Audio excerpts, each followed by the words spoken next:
Welcome to On a Call With, which is something different from October Red. At October Red, we pride ourselves on being different and non-generic. On the Call With podcast offers something more personal for our guests, a fly on the wall, so to speak. Happy to have you here. Without any more delay, welcome to episode 3. October Red is sponsored by SA Security. Maximum security, minimum fuss.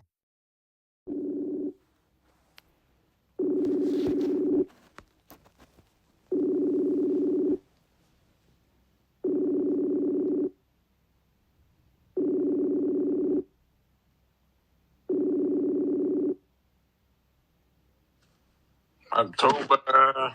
Hey, buddy. How you doing? How are you? This has got nothing to do with me. I want to know, it's Buddy Mcgirt's day today. What's going on, babe? You tell me, how is Saudi treating you? I saw them catch you on camera. You was walking with your towel looking inconspicuous, bucket hat on. Yeah. Hot, baby. It's hot. Is it? Yeah, it's like, you've been here before, haven't you? Nope. Don't do, like, all the things they do is at night. Like, tonight we have the grand arrival, because it's too hot in the daytime. Yeah. So everything they have at nighttime here. I mean, there's nothing to do here, like, absolutely nothing. It's crazy, man. It is definitely crazy. And you know me, I like to talk to everybody. Yeah. And Dylan's like, yo, you like to talk to too many people? I'm like, yo, dog, ain't shit to do. So I'm tired of talking to you motherfuckers. I've been talking to you motherfuckers for the last 6 weeks. I don't want to talk to you niggas no more. You know what I mean? I see you niggas every day for the last 6 weeks. You think I want to sit and conversate with you motherfuckers now? Hell no. I want to talk to somebody different. But it's just crazy. It's just like, then it's like, who you going to talk to? Because like the women that work here, like when at breakfast, like they come to the table and like as soon as you're done eating, like they take the tray, Mm-hmm. you know what I mean? And give you another one. It's like, it's just wow. It's really different. And like I say, you got to respect the religion more, the culture, I should say. Yeah.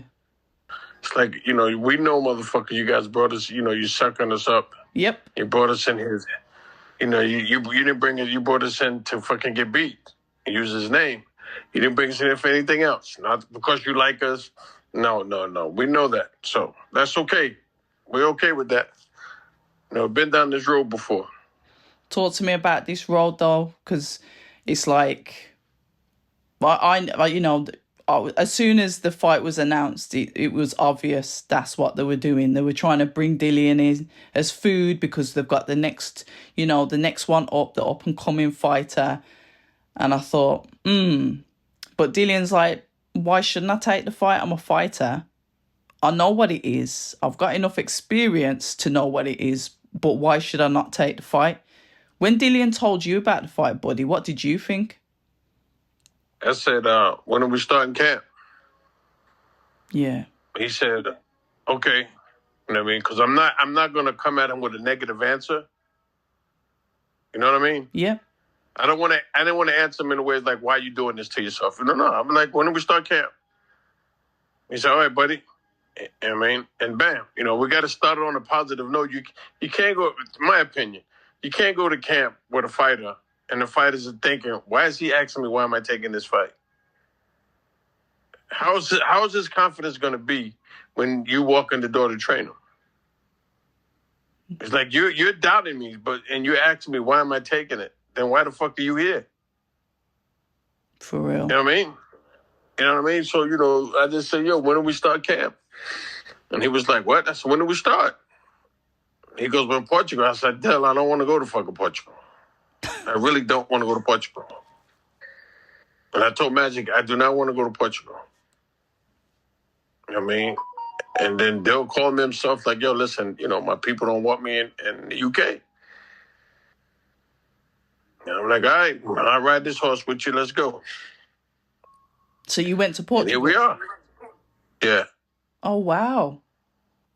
Yeah. So that relationship that you've got with him then, where obviously I know you're in the UK because we can speak about Callum Smith later on, but what makes you, because you're, like I said, you're the ex-fighter, you're two-weight world champion, you're a Hall of Famer, you've got experience that goes back, training fighters, Sergey Kovalev, Arturo Gatti, is it, oh God, I can't, Akmaladev, how do you pronounce his name? Gosh, there's fighters that, Johnny? yeah, Johnny Beck, that's it.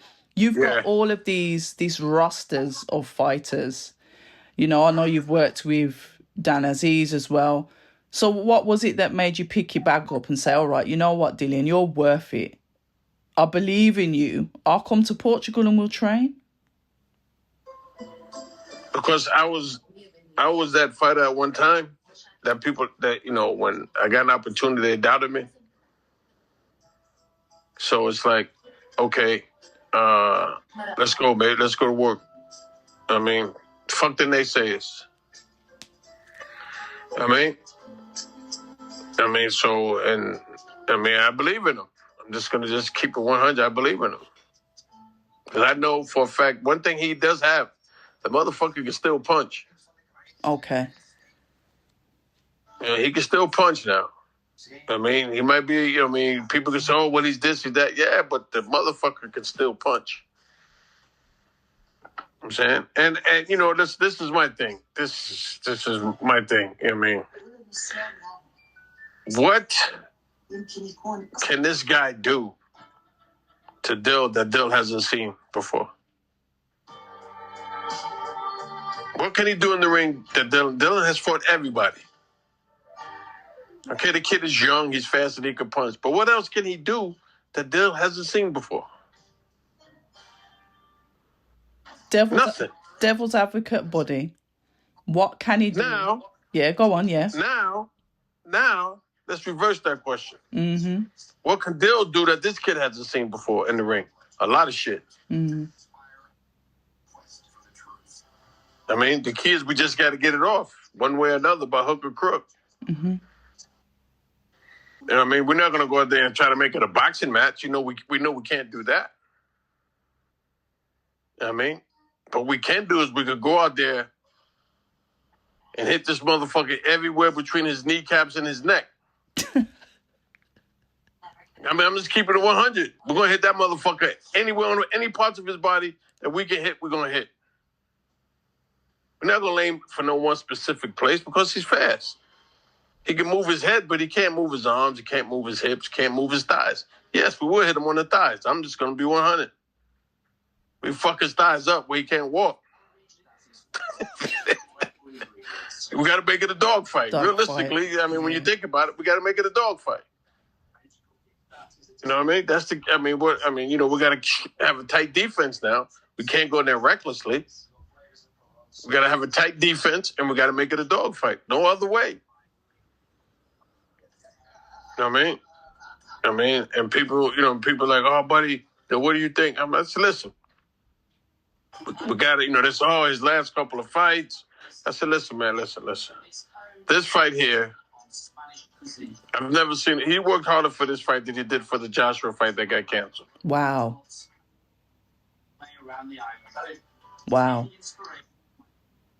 I mean, you know what I mean? He was calling me in the morning. He was calling me at night. The mornings we go. And he's never done this. He's never done this. I'm just going to keep it 100. If we get in the car and we go follow him while he runs on the road. I love fighters that run on the road. Fuck them treadmills. Yeah, for real. Same. So we drive out and he run. He's running through construction sites, running hills. He really busted his ass. He really, really put it on the line. I got to give it to him. He goes, yo, I'm going to run in the morning. You coming? I was like, what? He's never asked me to come watch him run. Serious? Never. He's never asked me. But for this fight, he was your coach. You know, tomorrow, you know, and I'll be there. Somebody pick me up, I'm there. And somebody pick me up, and boom, I'll ride behind him while he's running. And sometimes I'll be fucking him. I say, you don't speed up, we're going to run your ass over. I mean, but he put that road work in. There wasn't the treadmill shit. You know, I don't like fighters that run on treadmills. I hit that road, nigga. That's my thing. Hit that road. You don't got to run it fast. You can take your time. It can take us all day. But you got to hit that road, man. And he did that.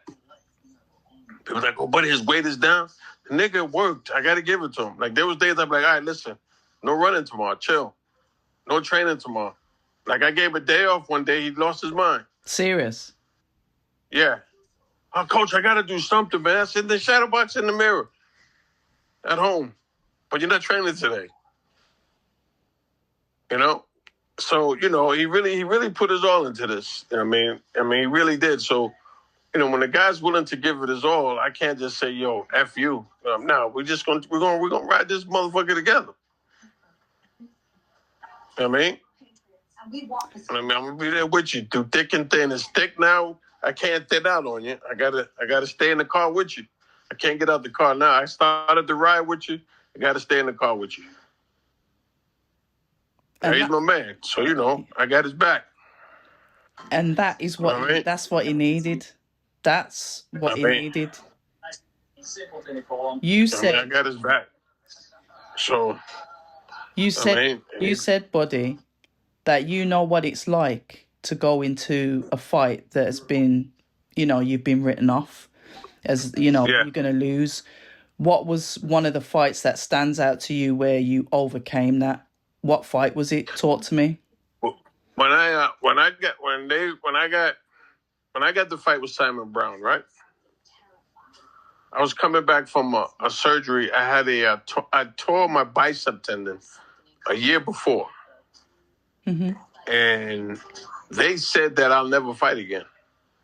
From a bicep injury? Yeah. Like, my shit ripped from the bone in a fight. In the third round of a fight, it ripped from the bone, and my bicep rolled up. But I kept fighting. I fought the whole 10 rounds. The last 7 rounds, I won the fight as well. I fought an undefeated guy from Colombia. So when I had the surgery, the doctor said to me, he said, buddy, if you fight again, it would be at least a year before you could get back in the ring. He said a year. Right? Mm-hmm. I fought 6 months later. A year and 2 months, 3 months later, I was champ again. Then when I got injured, when I had the surgery after the Pernell Whitaker fight, they just said to me, yo, it's over, son. Your career's over. Gosh. So my first fight back after that surgery was 6 months later. And a lot of people like, yo, are you crazy, man? I'm like, yo, I'll show you better than I can tell you. You know what I mean? And my manager was like, yo, okay, you should take off a year. I said, man, I can't afford to take off a year, dog. A year? Are you nuts? I mean, I'm 28, 29. I'm not taking off a year. And I came back. And within that 1 year, I fought like 5 times. Wow. And got another title fight. I didn't win it, but I got another shot. I fought like 5 times in 1 year. Okay, I'm going to name it. Okay, Nick Rooper. I'm going to name the fights. Nick Rooper, Jesse James Hughes, Livingston Bramble, Kevin Pompey, Pat Coleman, Pernell. 6 fights I had. 6 fights? In 1 year. The 6th fight was for the title. I lost, but they told me it'll be a year before I fight again, if I fight again. And within that year, I had 6 fights. So I know what it's like to be there, you know what I mean? Like when I fought Simon Brown for the title, I was a 10-1 underdog. 10-1. That's the same as Dillian? 10-1 underdog, yep. I was a 10-1 underdog. And the Mafia from New York came down to the fight and bet. They came down with suitcases full of money, and they left with briefcases full of money. They bet on me. The Italian mob came from New York and was like, yo, Buddy Mcgirt, the Gambino family, Buddy Mcgirt, we betting on you, buddy. I was like, yeah, okay. And they won a ton of money. Wow. But, you know, the thing was that, no, everybody was like, yo, his arm's not going to hold up. I'm like, I'll show you motherfuckers better than I can tell you. You know what I mean? And everybody was just like, yo, man, your arm going to hold up? I said, we're going to find out. But, again, before I fought Simon Brown, I had 4 fights. After I came back from the surgery, I had 1, 2, 3. Let me see, I fought in Atlantic City. Then I fought for Atlantic City. Then I fought. What my next fight was in upstate New York. Then I fought Atlantic City again, and South Carolina. Then I fought Simon Brown. So, you know what I mean? So, like I said, I was there, you know what I mean? When everybody writes you off, you know what I mean? I was there. I mean, so, I mean, it's not new to me. You know what I mean? You know what I mean? It's not new to me. So, I mean, now the key now is just to go in here and, good Lord willing, Dill execute. If Dill can execute, they're going to see what's going to happen. Listen, we know we're in for a tough fight. I mean, we know it's not a walk in the park. Like, I'm not going to sit there and say, oh, we got an easy fight. I know it's not going to be easy. Mm. You know what I'm saying? I'm not going to sit there and say, this is a walk. No, I never think like that about anybody. I mean, I respect anybody that gets in that ring. You know what I mean? So I'm not trying to say, oh, this guy's going to be easy. No, I know we got our work cut out for us. I know that. But we've prepared for it. I'm getting a lot of slack from reporters saying, "Oh, why you don't watch tapes of the fighter?" Number one, I don't do that. I've never done it in my career, even as a fighter. So it's not a disrespect to the kid. There's no disrespect to Moses. Like I said, there's no disrespect to him. You know what I mean? Just because we can't be. But I believe in my heart and my soul that I've seen enough fights to know after I see what a guy does the first couple rounds, I know what he's going to do the rest of the fight. I have heard that. I have heard that people have been going at you, but you have always said that. I remember speaking to you about the Anthony Joshua fight, because I remember speaking to you, it was you versus Derek James. I was looking at it as the ex-fighter versus the ex-fighter, the coach versus the coach, who's going to have the brains to... And I remember you saying, I haven't watched these fights, and I remember the conversation that brought up back then. So I know the thing is, Buddy, a lot of people are backing Moses to win because they're saying that he's got he's got Wiley and he's got Davison in his corner. They do all the film analysis and they study all the fighters and, almost like micro assess what Dillian can do, his strengths, his weaknesses, what they need to do. And then then there comes you saying, I ain't even watched the fight. What's the difference, Buddy? When we look at training. Okay, let me ask you a question. Yeah, go on. What's the kid's record? Ooh, I'd have to get box rate up for that. I think is he? He's like 9, 10 and 0, right? Yeah. But like 8, 9 knockouts, right? Yeah. What tape is there to see? Well, all of them have been recorded. Okay, but he knocked these guys out quick. So what is there to see? Is there any fight on tape where he's been in a hard-fought 8-round battle? No. So what is there to see? The opposition that he's had in front of him, what is there to study, realistically? It's not his fault. But the opposition that he was fighting, what is there to see? I mean, I see clips, like I'm going through Instagram, they show clips of his knockouts. Yeah. It's with the left hand or the right hook. So what else is there for me to study? He's fast, yeah, he's young. Okay, everybody knows that he can punch. Yeah, that's a given. So we respect that. I mean, but we've prepared for, I believe if you go to war, you prepare for any and everything. Do you think being over-analytical can be a bit dangerous then, Buddy? Being over-analytical. Do you think, like, over-analysing fights or analysing fights? Sometimes it could. Yeah. Because you're looking for one thing and then it don't happen. Dillian said that to me when I spoke to him. You're looking for one thing and then it don't happen. You're like, oh, shit, what do we do now? Now, if you don't have a backup plan, what do? You got to figure it out as you go along, correct? Yes, of course. You know what I mean? I did an interview a couple weeks ago. I told a guy, I said, look, when Hannibal conquered Europe, what did they prepare for? They prepared for Hannibal to come across the motherfucking ocean. The guy's like, yeah. I said, what did Hannibal do? Came through the Alps. You fooled them motherfuckers. You stand here and wait by the water. I'm coming through the Alps, man. I'm going to give me some elephants I'm coming through the Alps.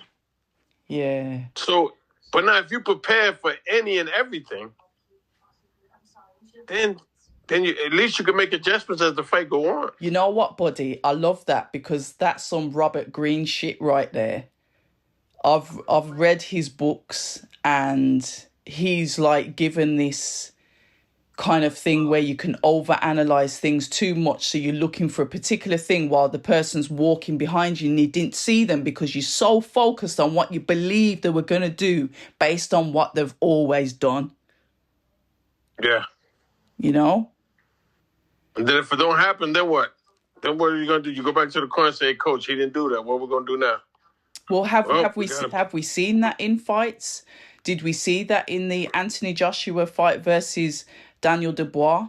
Were there answers? Were there instructions for how AJ could get put back on top? This is the same team that would have studied Daniel Dubois. Did we see that? Did we see plan Bs, Cs? Or did we see a plan that just didn't work? Here's the secret. I tell any fighter this. I'm listening. When you hurt a fighter, yes, he becomes dangerous. A hurt fighter is a dangerous fighter because now he's desperate. Desperate. So he's going to swing for the fences, especially if he can punch. He's going to go for broke. So I tell all my guys, if you hurt the guy, don't go crazy. Okay. You hurt him, give him a couple of feints, see how he reacts. Okay. But don't go for the knockout because that's when you can get hit with something stupid. Yeah, get caught on the inside. Yeah. Right. You get caught bobbing when you should have been weaving. So, so when I tell people, they're, oh, buddy, I'm like, hey, man, listen, I'm telling you, man, a hurt fighter, anybody can tell you, a hurt fighter is a dangerous fighter. And if I had Joshua, I'd be like, hey, listen, you got him hurt, you knock him down, still be careful. Don't fucking give him an opportunity to come back. But that's a lot of mistake a lot of people make. Once a guy's hurt, jump right on him. Especially if the guy can punch. Like if you know a motherfucker can punch. Yeah. He's hurt. He's more dangerous hurt than he is not hurt. Because he's fighting to survive. Yeah. He's got nothing to lose at that point. Yeah. So everything he throws got kill written on it. Kill. So I just tell guys, if you hurt a guy, feint him. Don't just jump on him. I mean, I tell the guys, if you knock a guy down, look at me in the corner. But the first thing I'm going to tell you to do is relax. Because if you give a hurt guy a feint, he's going to react. And then when he reacts, that's when you take advantage of it. Okay. Timing. Yep. Educated pressure rather than going for Thank you very much. You took the word. I call it controlled, educated. I tell Dill, you got to have controlled pressure. You got to put pressure, but you got to be able to control it. You just can't get stupid. If you get hit, you can't get stupid. Still stay calm and get till you get him where you want him. Get him where you want him. We got 12 rounds. So we're not going to go out there and try to gun him. No. We're just going to, we got to break them down a little bit by bit. Like when you drop water on a rock, little by little. Eventually it will erode away. Yep, but that's like I say, but we're going to hit him anywhere and everywhere. There's no specific target we're going for. You know what I mean? But like you said, Dillian's got to make sure he doesn't leave himself open. I mentioned about the uppercut, which seems to be the signature shot, the shot that can get to Dillian, the shot that we've seen before. Yes. But even defense has to be tight. Yeah, you got to be. Defense got to be tight. Tighter than 24/7. Yeah. Tight as a frog's ass. I was about to say tighter than something. But I was thinking, what can we say? Tighter than, yeah. Tight as a frog's ass. Yeah, man. we'll do the frog's ass, even though I don't know much about frog's asses. But yeah, here we go. Me either. But the frog's always in the water. So his ass got to be tight to keep the water out. We're going to hell for that one. Yeah, gosh, and the rest. But Dillian has come across, because I've been, watching the content with him, not all of it, some of it, the selected channels that I've gone to, and he's playing it cute. I see Dillian as being very sarcastic with what he said. It's like, yeah, well, you know, I'm going in. I'm just little old me. I'm the civilian. I'm going in against King Kong. You lot have already written me off. So what do you want me to say? I've been listening to what you've been saying. You put me in as the underdog, and he's been sarcastically defensive.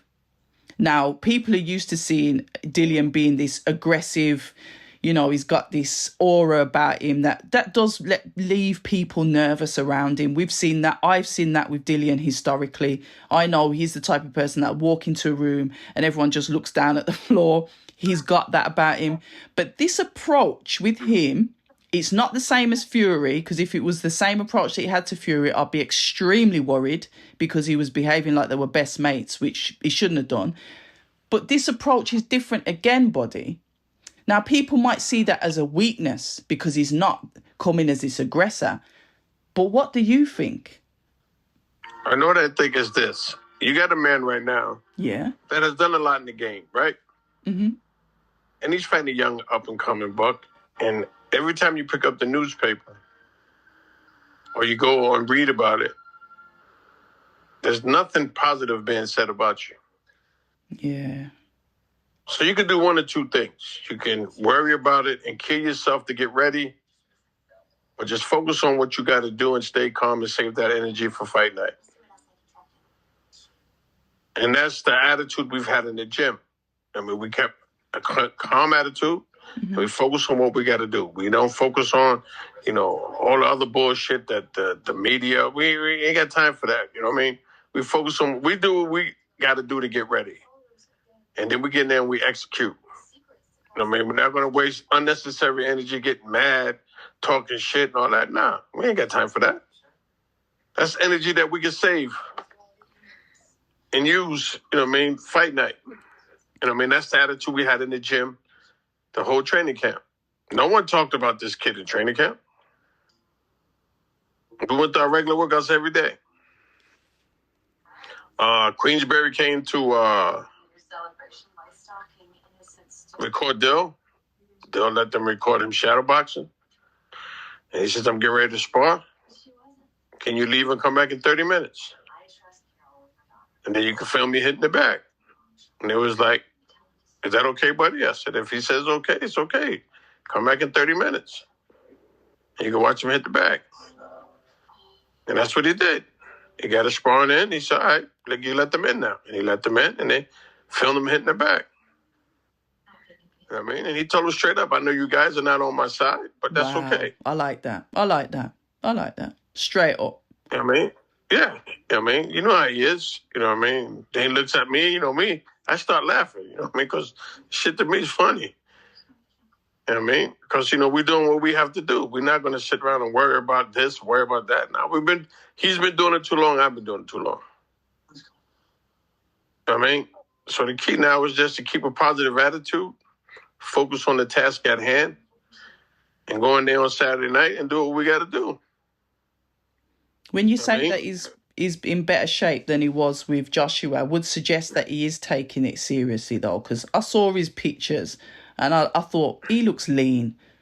And I told him before all the cameras got like full like body pictures of him so we could see the extent of his fitness. I said, yo, send me a video so I can post it on my socials. And he said, no.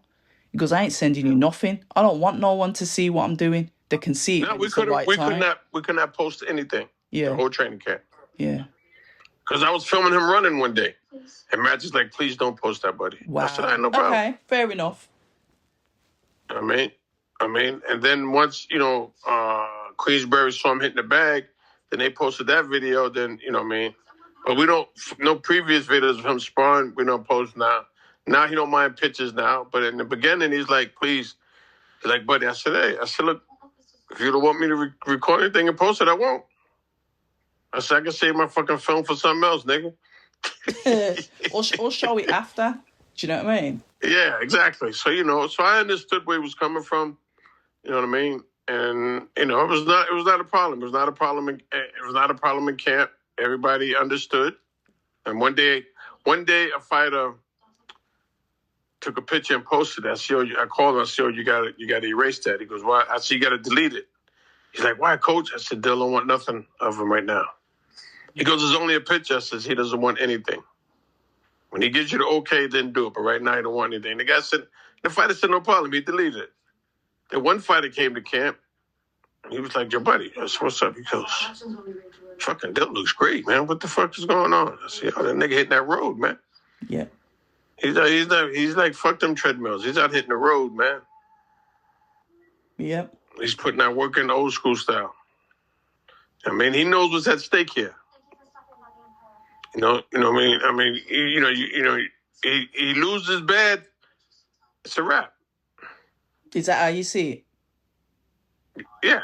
He loses his fight bad. He becomes a stepping stone for everybody. He don't deserve that. You know what I mean? They you know what I mean? If he, you know what I mean, goes out there and do what he's supposed to do, then he's right back on top of the world, have a couple fights, and that's it.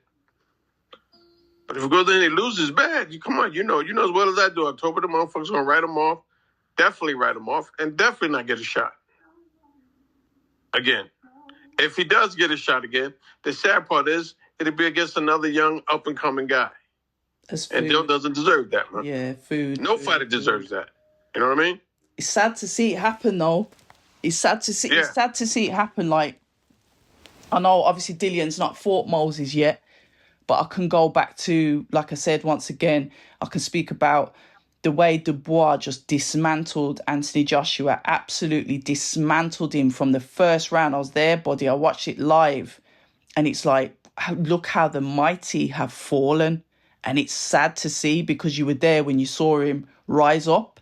Yeah. Get to where he got to, and then the young bucks just sitting there in the background watching, like the young cubs in the grass, and then they're gonna grow up and then they're gonna come for you.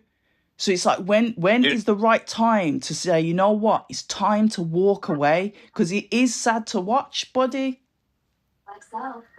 Hey, I know a guy told me this, an old trainer told me this after my last fight, and it made so much sense. Yeah. He said, buddy, you know I love you. I said, yeah. He said, you got old walking up the stairs. Oh, God. It happens. He was right. And I gave him, his name was Howie Albert. He used to manage Jamie Griffith. He was a cut man. He used to be my cut man. He goes, buddy, he said, you know I love you. I said, yeah, Howie. He said, you got old walking up the stairs. And he was right. Oh, my God, that must be horrific. What did you feel when he said that to you? He was right. Did you feel that at the time? Yeah. You did? Yeah, I felt it in training. Listen, the fighter is the first one to know, but the last one to admit it. Yes. And I got to honestly say that in camp, I was just looking for any signs. Any signs.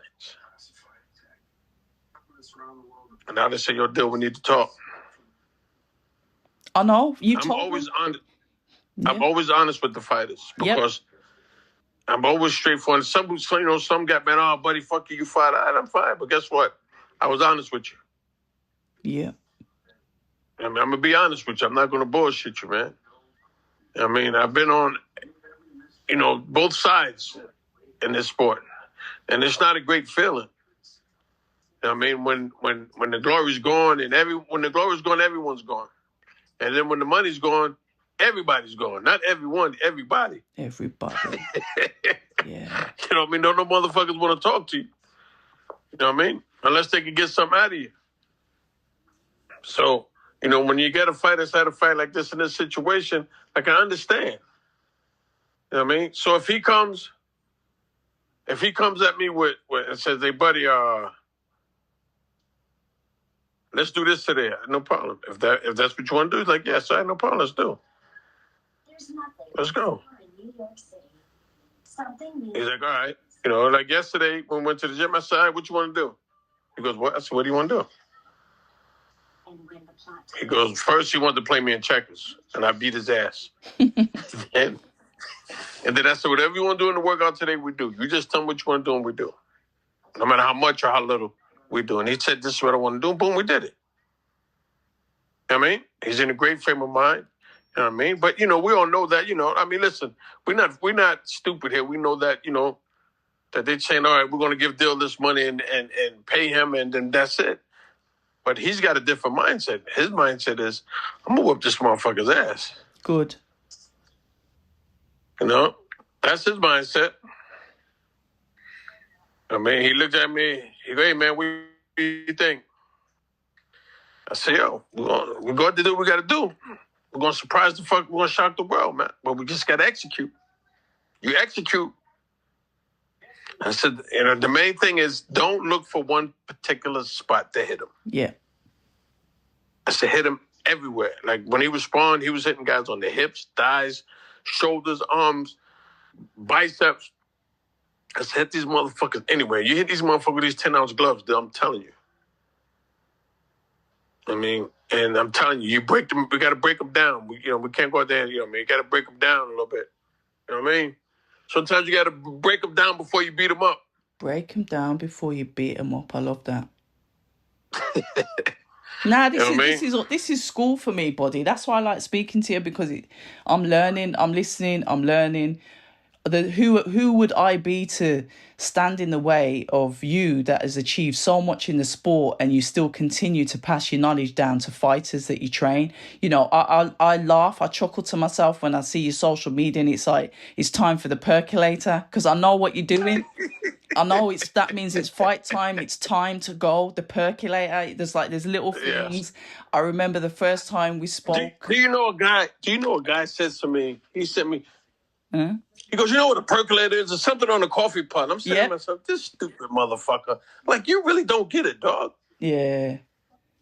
But I didn't even respond. I'm saying to myself, some people just don't get it. Some people just talk for the sake of talking, buddy. They're everywhere. Yeah. You know, some people just have to say something just because they just have to say something. Yeah, that's true too. I mean, so. I remember when you said to me, I think this was in Bournemouth. I think this was after Dan Aziz's fight, actually, when you was training him. And you said to me that you used to carry a cigar with you. And when it was the end of the road for the fighter, when you knew that was their last fight, you'd hand them the cigar and they knew what it meant. Yep. And there was a fighter that wouldn't take the cigar. He didn't want to take it, but he knew that was his end. And I'll never forget that. Like, you've got so many gems. I'm sorry. Lost it. Yes. This is just... You know, it's one guy gave him a cigar and he said, he handed it back. He goes, can you give me one more shot? Yeah. He goes, buddy, can you give me one more shot? Oh, bless. I said, okay. And then after the fight, it's funny. He's fighting his next fight, right? He's fighting. And the guy hits him with a right hand, and the corner's yelling, get him, jump on him. And my fighter looks at me and he goes, I got him where I want him. So the other guy backed off. But my guy was hurt like a motherfucker. Yeah. So then after the fight, he goes, hey, man, where's that cigar? He took it. He just said, just give it to me. Yeah, I've had enough. Yeah. Well, we could talk about Dillian all day, but what I want to do is go back to the Callum Smith fight with Joshua Buatsi. What an entertaining fight that was, buddy. Buddy, can I ask, what was the game plan for going into that fight? Because... Go to the body. Go to the body. Okay. Talk to me. Explain it to me. I had saw Buatsi spar Dan Aziz. I saw him spar Dan Aziz. Oh, yeah. And the first 2 days, he beat the shit out of Dan, you know? Mm-hmm. That's when I first started training Dan. Yes. But the second day, when he was getting to Dan started going to the body, and Buatsi started fading a little bit. I said, So I said, okay, Dan, the next time we spar, I said, lay off his head. Just go to the body. Don't even fuck with his head. Stay to the body. And he did that, and it was different. Mm. Now, in the fight when Dan fought Buatsi, Dan started going to the body early, and Buatsi was really on the defense. Yeah. But once Dan stopped going to the body, Buatsi got his energy back and came on. Okay. So now I know Callum is a hell of a body puncher. He is. So I said, we got to jump in his chest and go to the body. Right out the gate. Right out the gate. Straight away. Yeah. straight away, straight to the body. Because I know Callum's a good body puncher. You know what I mean? But I gotta honestly say that fucking Bawachi surprised me in that fight. I ain't gonna. He took some shots, baby. He's as tough as anything, and he was throwing back. There was counters coming in. I was like, this motherfucker came to win this title. Yep. But I just told Callum, I said, just keep touching him to that body. Don't stop. You know what I mean? And he withstood it, but it helped Callum in the long run in the fight. You know what I mean? So it was, it was a good fight. It was a hell of a fight. Both guys put their nuts and guts on the line. They did. And I'm happy to be a part of it. Yeah, that was a beautiful fight. I think I stood up in round 6, started clapping. I couldn't believe it. What a war. Yeah. But you know what, though, now? Well, personally, I think that Bawachi right now shouldn't have a tough fight right away.